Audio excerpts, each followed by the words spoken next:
Hey guys, I'm back with another Batmobile, and today we're going to be taking a look at the Eaglemoss Batmobile from Batman Legends of the Dark Knight number 156. Now, this Batmobile, it comes from a story written by the great Dwayne McDuffie, and it has some incredible artwork by Val Semeiks, which of course introduces a new design for the Batmobile. Now, the first thing that you notice when you look at the artwork in this book is the Batmobile is not as colorful as the model that Eaglemoss has given us. Most notably, it doesn't have the red windshield. The artwork is very monochromatic, and if you've read the story, you know that that style is very appropriate for the subject matter. Something I haven't really emphasized in my other Eaglemoss videos, and it may be kind of obvious, but Eaglemoss, they tell us which issue the Batmobile was introduced in, but of course the design of that Batmobile is often used in multiple Batman stories. So for this model of the Batmobile, Eaglemoss is also drawing from another Dwayne McDuffie run on Legends of the Dark Knight, specifically issues 164 through 167. And this time the artists, they use the same exact design of the Batmobile, but they emphasize a little bit more color throughout. There's actually this really great scene with the Batmobile in issue 164 when Batman is trying to get some information from these two uncooperative Secret Service agents, and they foolishly try to take on Batman. And at the end of the scuffle, they end up being handcuffed to the back of the Batmobile. And Batman, of course, he takes them on a little joyride through the snow, and they're a bit more cooperative after that. And the Eaglemoss magazine that accompanies the model, it even shows a few panels from that point in Legends 164, so you know that they're drawing inspiration from that story as well. And the fold-out, it gives us some information on this Batmobile's specs and special features, along with some excellent cross-sections of the car. And of course, you get these really great blueprints of the Batmobile.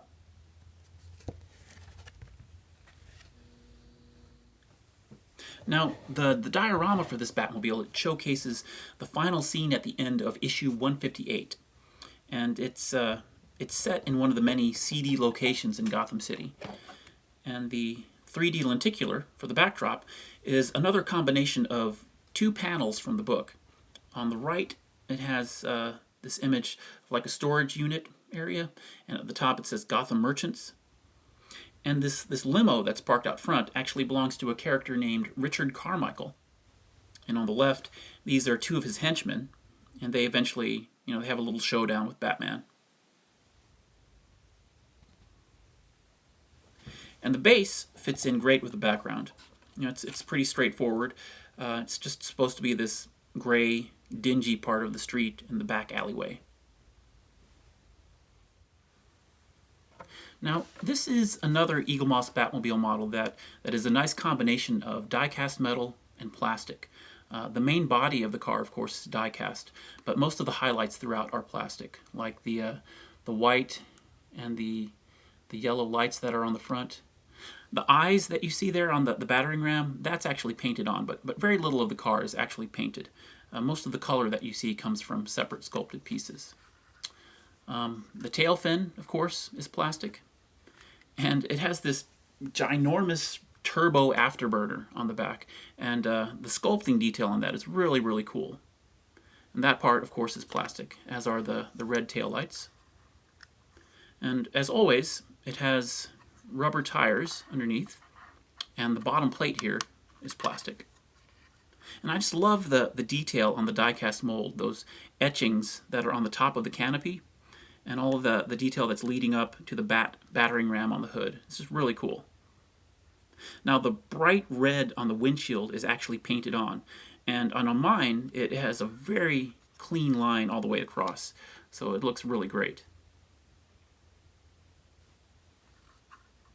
Now, even though in this Batmobile's premiere issue in Legends 156, it doesn't have the same level of color, you can still see when you look at some of the panels that the model is still very accurate to the design from the comic.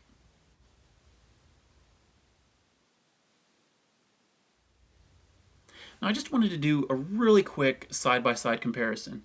It seems like I'm always comparing the Batmobiles in my videos to the '89 Batmobile from the Tim Burton film, and I swear it's just coincidence. I don't think every Batmobile looks like it. But you can see with the Batmobile from Legends 156 and the '89 Batmobile, there are some obvious similarities with the overall shape of the body, color of the tires, the shape of the canopy for the cockpit, the way that the fins actually look. There are some very strong similarities. And I guess it basically just says that there's a certain symmetry throughout many of the Batmobiles. Not all of them, but many of them, they have the same characteristics. And looking at these two cars side by side, it's kind of easy to see how the '89 Batmobile had such an impact on generations of fans, and how it would influence artists who would later go on to design future Batmobiles. I have to say, guys, it's been really cool looking into the range of Batmobiles from this Eaglemoss line. I've been a lifelong Batman fan, but I've never been a regular comic book reader. And reviewing these Batmobiles has introduced me to some really, really great stories. I love the straightforward detective Batman stories just as much as I love the Batman stories that involve characters like Mr. Freeze or Clayface or Killer Croc. And both of the Legends of the Dark Knight stories that I showcased with this Batmobile, they have that very strong detective element of Batman that I really, really appreciate. I hope you guys have been enjoying these Batmobile videos because I've been having a great time making them. As always, I hope you guys take a moment to rate, comment, and of course subscribe if you haven't done so already. So, we have been looking at the Eaglemoss Batman Automobilia Issue number 27, the Batmobile from Batman Legends of the Dark Knight number 156. Thanks again for watching, guys. I'll see you on the next one. Take care.